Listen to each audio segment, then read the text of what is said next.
আজকে আমি আপনাদের এই ভিডিওর মাধ্যমে বলবো, যখন আপনার এরকমভাবে ফিঙ্গারপ্রিন্ট দিচ্ছেন আপনার মোবাইলে, তখন কিন্তু ফিঙ্গারপ্রিন্ট নিচ্ছে না বা ফিঙ্গারপ্রিন্টে কাজ করছে না। এখান থেকে দেখতে পারবেন আমি যে কোনো ফিঙ্গারপ্রিন্ট দিচ্ছি তখন কিন্তু নিচ্ছে না।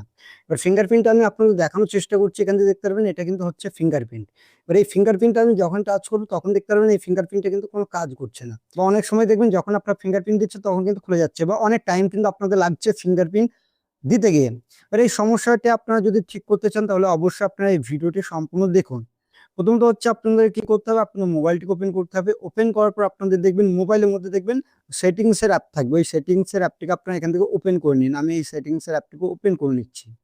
এবার ওপেন করার পর এখান থেকে দেখতে পারবেন আপনাদের একটি ইন্টারফেস শো করবে, একটু উপরে দিয়ে তুলুন। তোলার পর এখান থেকে দেখতে পারবেন এখানে সিকিউরিটি বলে সেটিংস থাকবে, বা পাসওয়ার্ড অ্যান্ড দেখবেন আপনাদের ওখানে ফিঙ্গারপ্রিন্ট ফেস এরকম ভাবে দেওয়া থাকবে। যেহেতু আমার এই সিকিউরিটি কাজে রয়েছে, এই অপশানে ক্লিক করছি। ক্লিক করার পর এখানে স্ক্রিন লকের অপশন আলাদা পাবেন এবং তার সাথে পেয়ে যাবেন ফিঙ্গারপ্রিন্ট ফেস। এবার এখানে আপনারা কি করবেন, ফিঙ্গারপ্রিন্টে ক্লিক করুন। এবার ক্লিক করার পর আপনাদের কি বলেছে, প্যাটার্ন হতে পারে বা আপনাদের পিন হতে পারে, সেটা আপনারা দিয়ে দিন। আমি এখানে একটি দিয়ে দিচ্ছি। দেওয়ার পর খুলে যাবে। এবার সিম্পল প্রসেস, এখানে কি করবেন, আগে থেকে যদি আপনাদের ফিঙ্গারপ্রিন্ট লক থাকে তাহলে কি করবেন, এখান থেকে ডিলিট করে দেবেন। সিম্পল কাজ। এখানে আপনারা ইয়েস রিমুভ অপশানে ক্লিক করুন। ক্লিক করার পর এবার আপনারা কি করবেন, এখানে অ্যাড ফিঙ্গারপ্রিন্টে ক্লিক করুন। ক্লিক করার পর এখানে কি বলছে, স্টার্ট এনরোলমেন্ট, এই অপশনে ক্লিক করে দিন। এবার এটাতে ক্লিক করার পর কি বলেছে, এখানে আপনাদের সাইডে ফিঙ্গারপ্রিন্ট হতে পারে বা আপনাদের হতে পারে কোনো অন্য জায়গায় ফিঙ্গারপ্রিন্ট রয়েছে, সেটাতে আপনি এরকমভাবে দিন। যেটা রয়েছে সেটা আপনার ফিঙ্গারপ্রিন্ট এখানে সঠিকভাবে দিয়ে দিন, তারপর দেখাচ্ছি। আমি ফিঙ্গারপ্রিন্ট দিচ্ছি। আবার দ্বিতীয় কোনো যদি আইডি থাকে বা আঙুল থাকে তাহলে সেটাও আপনারা দিতে পারেন। যেহেতু আমি আরেকটা আঙুল দিয়ে কিন্তু এখানে ফিঙ্গারপ্রিন্ট দিয়ে দিচ্ছি, এখান থেকে আমি আপনাদের দেখানোর চেষ্টা করছি। আমি কি করবো, সব ফিঙ্গারপ্রিন্টগুলি কিন্তু এখানে অ্যাড করে নিচ্ছি।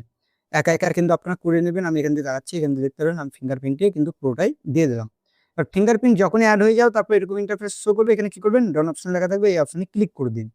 এবারে এটাতে যখন আপনারা ক্লিক করে দেবেন, ক্লিক করার পর এখানে আপনাদের কি বলেছে, এখান থেকে আপনাদের ফিঙ্গারপ্রিন্ট অ্যাড হয়ে গিয়েছে এবং এখান থেকে বেরিয়ে আসুন। এবার বেরিয়ে আসার পর কি করবেন, এখান থেকে দেখতে পারবেন আপনাদের এরকম ভাবে একবার বন্ধ করে দিন। আর বন্ধ করার পর যখন আপনারা এখানে ফিঙ্গারপ্রিন্টে টাচ করবেন তখন দেখতে পারবেন ফিঙ্গারপ্রিন্ট অ্যাড হয়ে গেল। এরকম ভাবে ফিঙ্গারপ্রিন্ট করতে পারবেন। এবার বিষয় হচ্ছে আপনাদের অনেক ক্ষেত্রে কি হয়, ফিঙ্গারপ্রিন্ট এখানে কাজ করে না বা নষ্ট হয়ে গিয়েছে। এটাও হতে পারে। হতে পারে আপনার হাত থেকে হয়তো মোবাইলটি পড়ে গিয়েছে, তারপর থেকে কিন্তু আপনাদের ফিঙ্গারপ্রিন্টে কাজ করছে না, বা বেশি করে আপনারা চাপ দিয়েছেন, সেই কারণের জন্য আপনাদের ফিঙ্গারপ্রিন্ট কাজ নিচ্ছে না।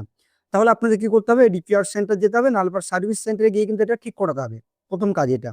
এবার দ্বিতীয় নম্বর হচ্ছে আপনাদের এইরকম সমস্যা হতে পারে। এবার কখন হবে, যখন আপনার মোবাইলে আপডেট আসবে। এবার আপডেট কিভাবে চেক করবেন, মোবাইলের যে সেটিংস এর অ্যাপ রয়েছে এটাতে চলে যান। মোবাইলের সেটিংসে যাবেন, যাওয়ার পর এখানে চলে যাবেন কোথায়, মোবাইলের দেখবেন সিস্টেম আপডেট, এই অপশনে ক্লিক করুন। যদি আপডেট এসে থাকে তাহলে এখান থেকে দেখাবে। এখানে আমি পাশেই দেখাচ্ছি একটি স্ক্রিনশট। ঠিক আমার এই মোবাইলেও এসেছে।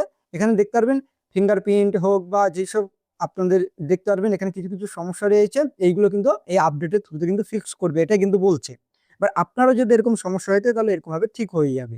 আশা করছি বোঝাতে পারলাম। ভিডিওটি ভালো লাগলে অবশ্যই ভিডিওটিকে একটি লাইক করবেন। আর এই চ্যানেলটিতে নতুন আসলে চ্যানেলটি করতে অবশ্যই আপনারা সাবস্ক্রাইব করবেন। চলুন ভিডিওটা আমি এখানে শেষ করি।